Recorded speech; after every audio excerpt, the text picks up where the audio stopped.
Okay, so good afternoon. My name is Graça Capinha, and I'm chairing, so to speak, a session where scholar and poet Luísa Amaral should be.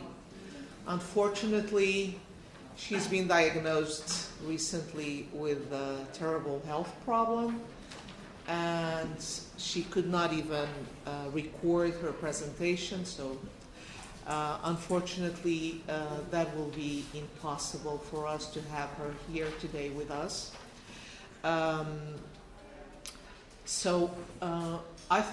We thought in the organizing committee that we should listen to her words even in a different way. For those who don't know her, Luísa Amaral is at this moment one, if not the major Portuguese poet alive.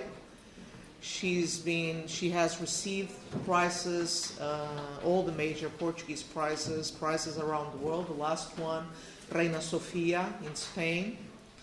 But other than that, she is also a very important scholar in the area of American studies, a specialist on poetry and poetics, feminist studies, queer theory, and so she would be here in both positions as a scholar and as a poet, but unfortunately, as I said, that's not going to be possible. So we thought that we could have her words with her poetry, so I asked my colleagues from the organizing committee to join me in this moment.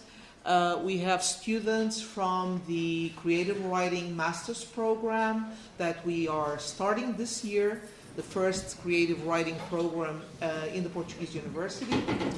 And we also have students from Poetics and Creative Writing as undergraduate students, and also a few students from the PhD on these courses.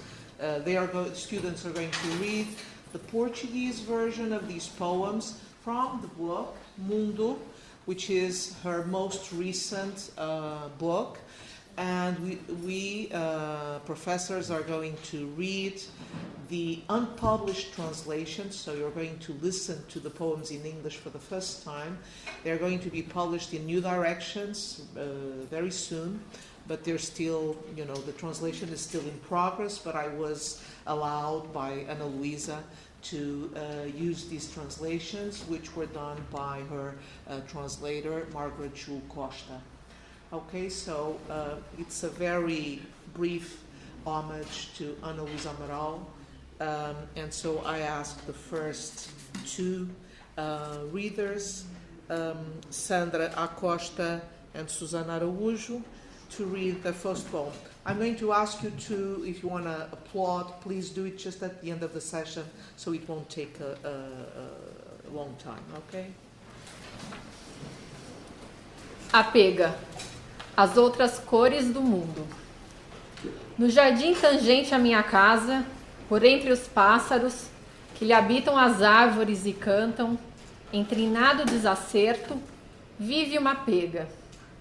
O seu nome não é um nome belo, como andorinha ou roxinol, que lembram odes e mornas tradições, ou como arara, quetzal ou beija-flor, nomes felizes com as cores inteiras, que o olho humano entende, e ainda outras que as entendem eles. Mas ela, elegante no corpo todo negro, a cauda longa, só laivo a branco leve na asa e pelo peito, parece que vestiu alta costura para voar pelos ramos de outono e os telhados das casas que estão por perto. Dizem os entendidos que reconhece ao espelho o seu reflexo, algo que ao bicho humano exige anos de vida. Nestes dias tão magros em que os cavalos de apocalipse e espanto cavalgam livres, trazendo novas pestes, guerras, fomes, é um prazer de afago. Alegria sem nome vê-la todos os dias a voar. Equilibrista, bicolor, dona do mundo. The magpie, the world's other colors. In the garden next to my house, among the birds, inhabiting its trees and singing their clumsy chirpings, there lives a magpie. Its name is not a beautiful one, like swallow or nightingale, which recall odes and sweet traditions like miko, quetzal, or hummingbird. Cheerful names with every color the human eye can understand, and still others only they can understand. But the magpie, with her elegant all-black body, her long tail, the splash of light white on wing and breast, seems to have dressed in haute couture to fly about the autumn branches and the nearby roofs of houses. Those in the know say she can recognize her own reflection in a mirror, something that for the human animal takes years of experience. In these lean and hungry days, where the horses of the apocalypse and horror ride free, bringing you plagues, wars, and famines, it is a soft, caressing pleasure, a nameless joy, to see her flying about each day, black and white acrobat, mistress of the world. Leram Sandra Acosta, do mestrado em Escrita Criativa, e a minha colega Susana Araújo. Seguem-se agora, então, Beatriz Gonçalves, aluna do doutoramento em discursos, e o meu colega Jorge Pinto.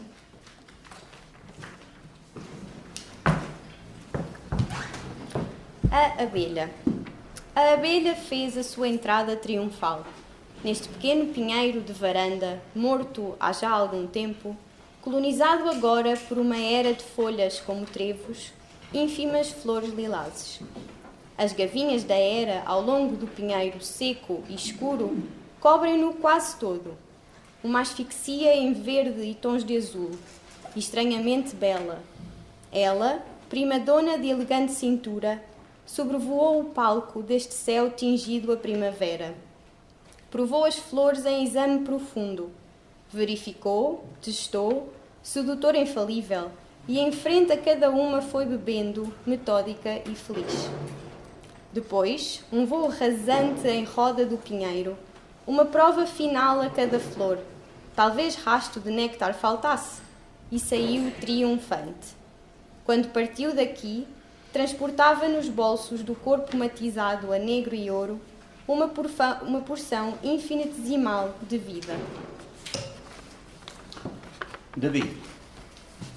The bee made her triumphal entry on this small potted pine tree, long since dead and colonized now by some ivy with leaves like clovers and diminutive lilac flowers.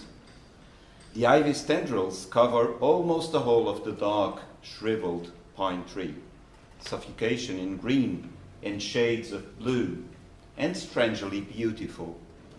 The bee, that wasp-waisted prima donna, flew over the stage of this sky tinged with spring. She scrutinized each and every flower. She probed and tested, the infallible seductress, and from each she drank, methodical, content. Then, after a brief flyby and a final sip from every flower, just in case there's some nectar left, she left triumphantly. And when she departed, she was carrying in the bags on her black and gold striped body a teeny tiny bit of life. Next, we have Mariana Amaral, who's an undergraduate student of creative writing, and Clara Keating, my colleague, please.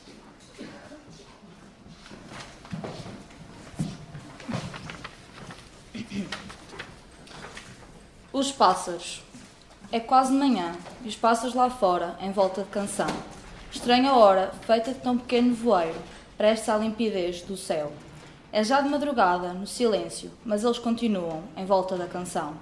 Pulsante o mundo, mesmo desafinado, de vazio, querendo cantar. Agora o sol soltou-lhe o coração. E ele partiu-se, o mundo, sobrevoando a sua outra paz. The birds eclogue. Almost morning, and outside, the birds with their encircling songs. A strange hour made of a slender mist, ready and waiting for the limpid sky. It's already dawn within the silence, but on they go, circling their songs. The world pulsates, tuneless in the empty air, trying to sing. Now, the sun has released the world's heart, and away it goes, the world, flying over its other. Peace. E agora, Isabel Maia, aluna do mestrado em Escrita Criativa, Masters on Creative Writing, Isabel Maia, and myself.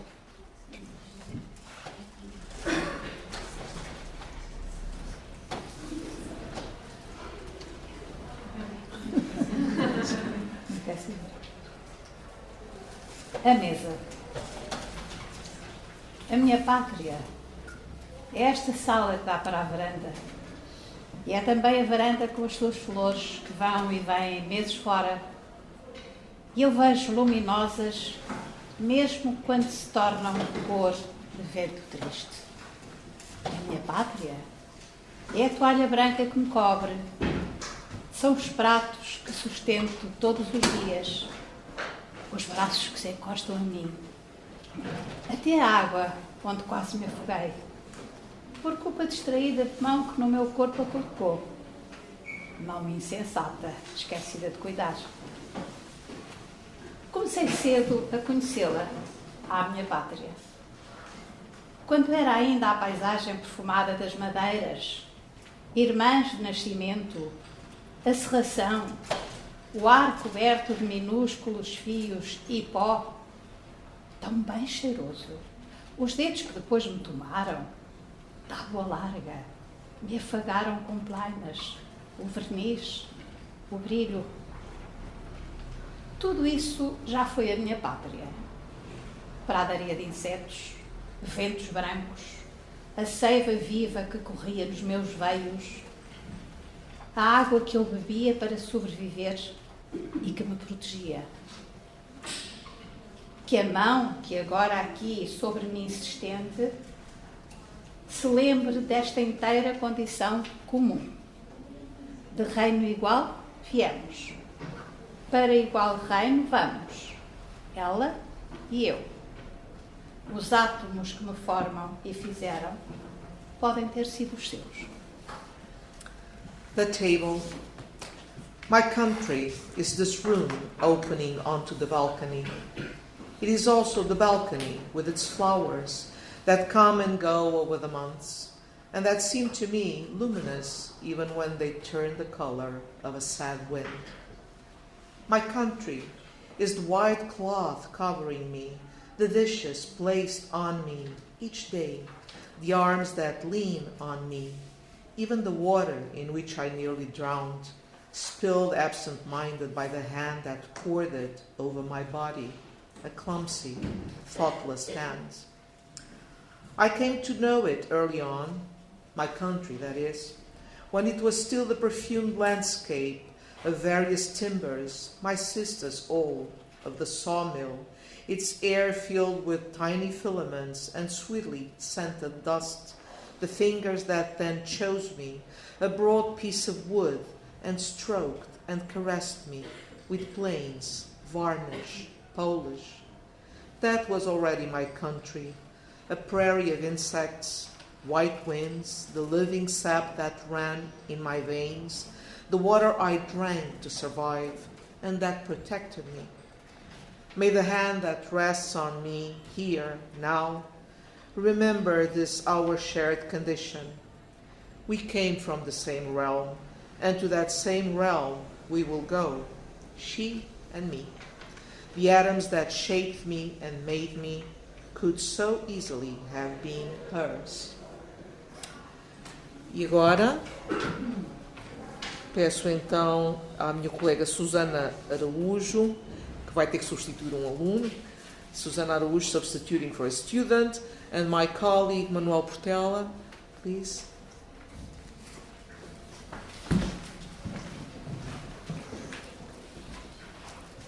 das sagas e das lendas, pequeníssima fábula do contemporâneo. Parabéns. Seu nome era Octávios, que quer dizer oitavo em descendência, um nome que serviu muito depois a homem de mil rostos. Falar do mais volátil, os humanos ofícios nas marés, que, quando aproveitadas, conduzem à fortuna. Casou com Agripina, herdou tribuna, tiveram filhos, terras, que lhe herdaram o nome dele, que o nome dela de pouca serventia, nem rito de passagem. E a linhagem, parecia, foi clara e sossegada.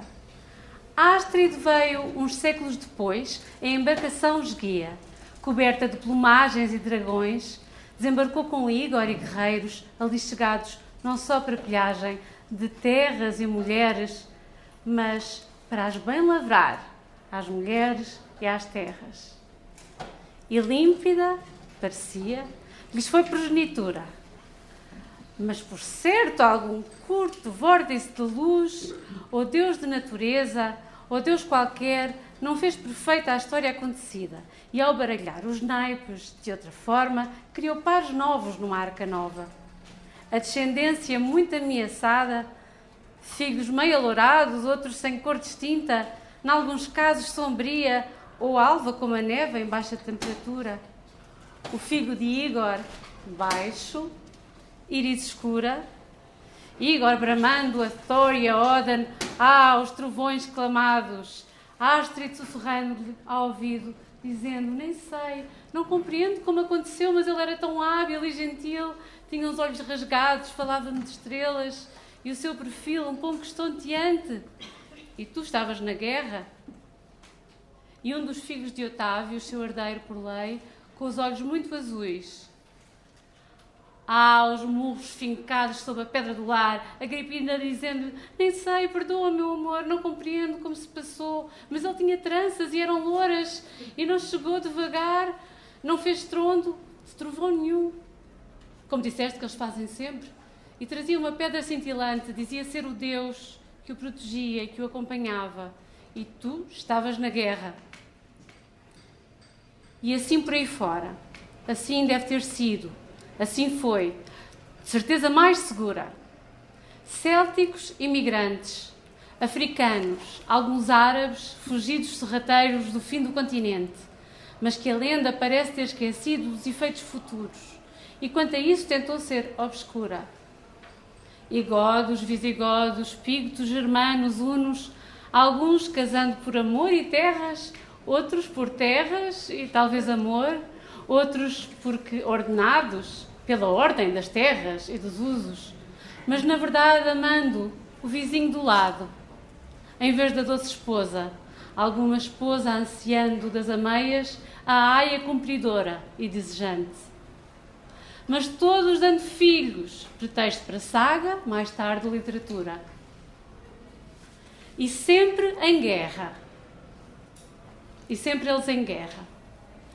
Como sabe bem, como é reconfortante pensar que nesta circular e comum terra há os limpos e puros. Of sagas and legends, a very brief fable about contemporary life for Ben. His name was Octavius, which means he was eighth in the line of descent.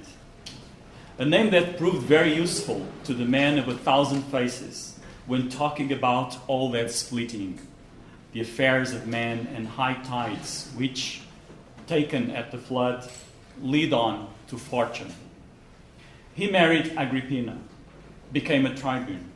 They had children, lands, that inherit the name, his name, because hers was of little use, not even as a rite of passage. And their lineage, it seemed, was clear and assured. Astrid arrived a few centuries later in a slender vessel painted with feathers and dragons.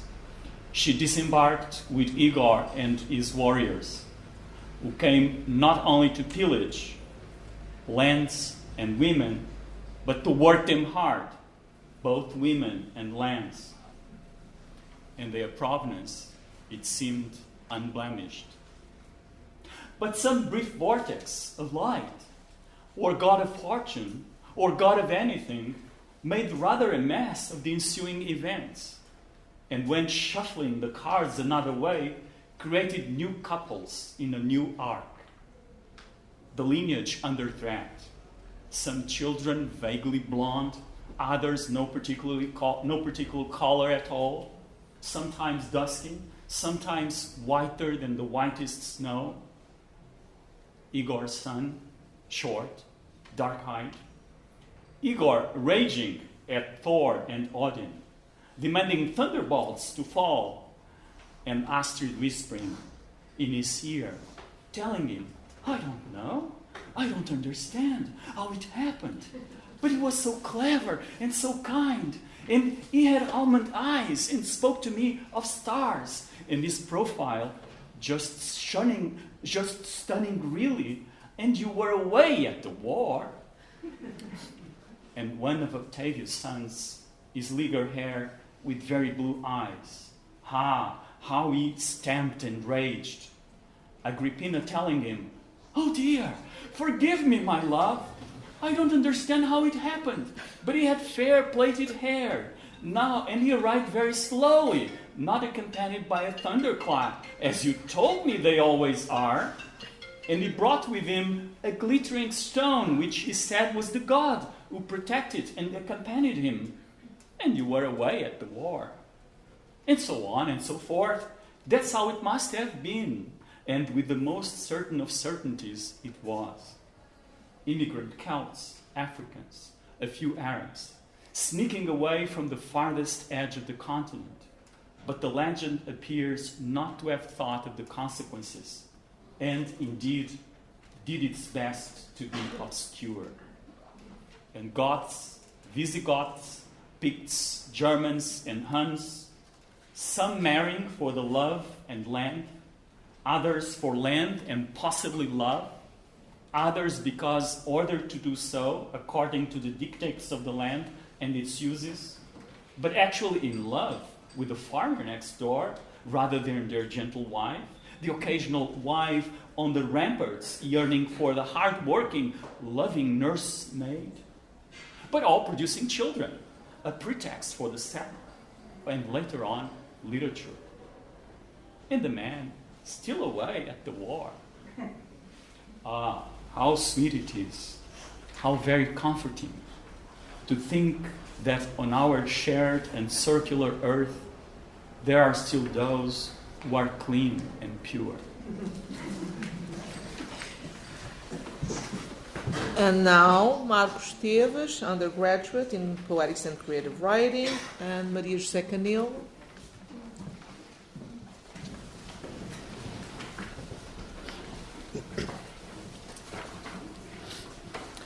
A gata e da liberdade. Aprendizagens. Aprender pela minha gata. O som da liberdade. O estar quando se quer e o não estar quando não. Do coração sombrio, a feliz coração. Em ronronar, tanta brandura há, no seu bem-estar sem estar exatamente.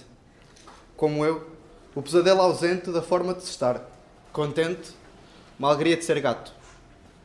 Ô gente, a tristeza banida e o som da liberdade, feliz a tempo inteiro. A minha gata. Mas como, se as paredes são fechadas e as noites de mear uma utopia? Só no telhado e em pura nostalgia. O cheiro, a tempo verdadeiro. A Cat and Freedom, a learner's guide. Learn from my cat the sound of freedom. Being somewhere when you want to be, and when you don't, not being there. From summer heart to happy purring heart. There's such ease in her well-being without her being exactly like me. Not a nightmare in sight, in that way of being contented, the joy of being cat or human.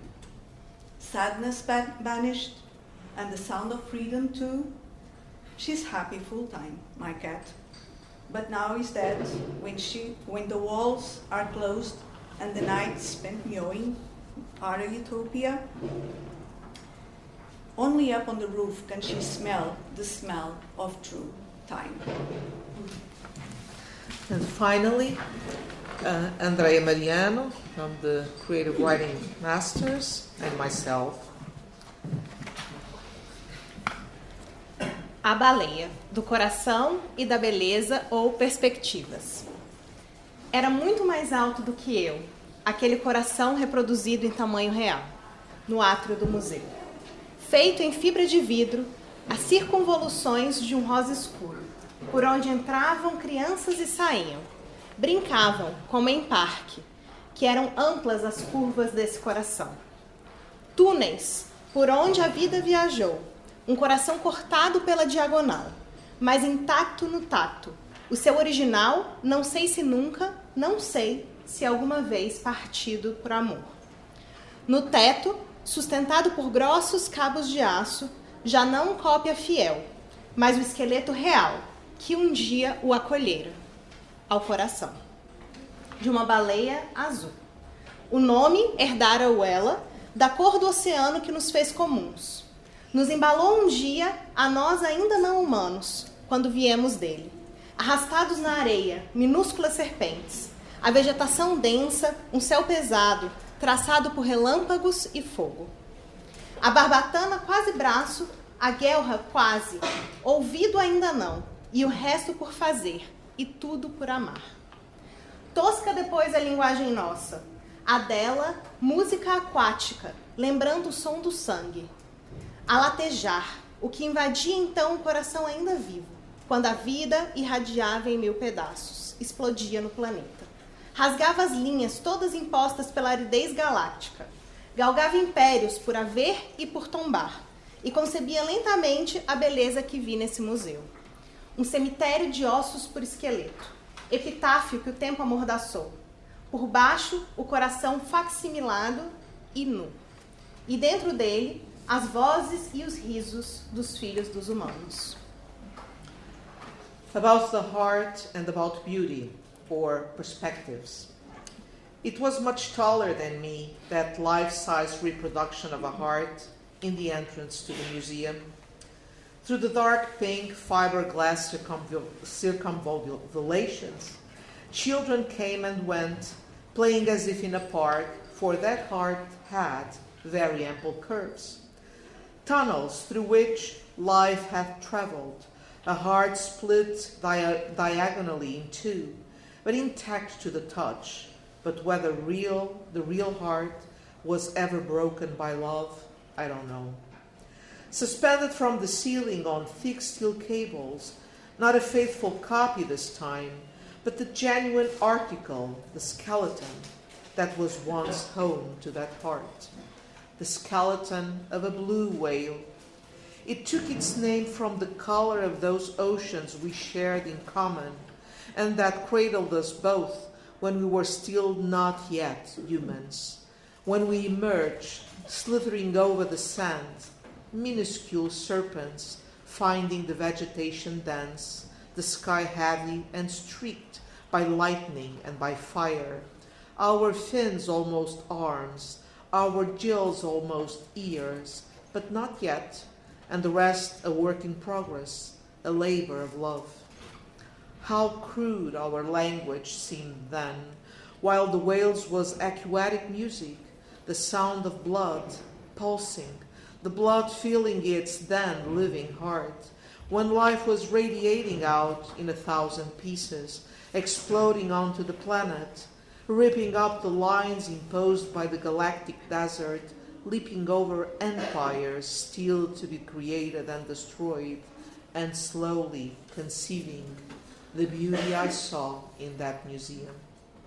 The skeleton, a cemetery of bones, an epitaph silenced by time, and underneath, the naked facsimile of its heart, and inside, the voices and laughter of those human children. Thank you very much.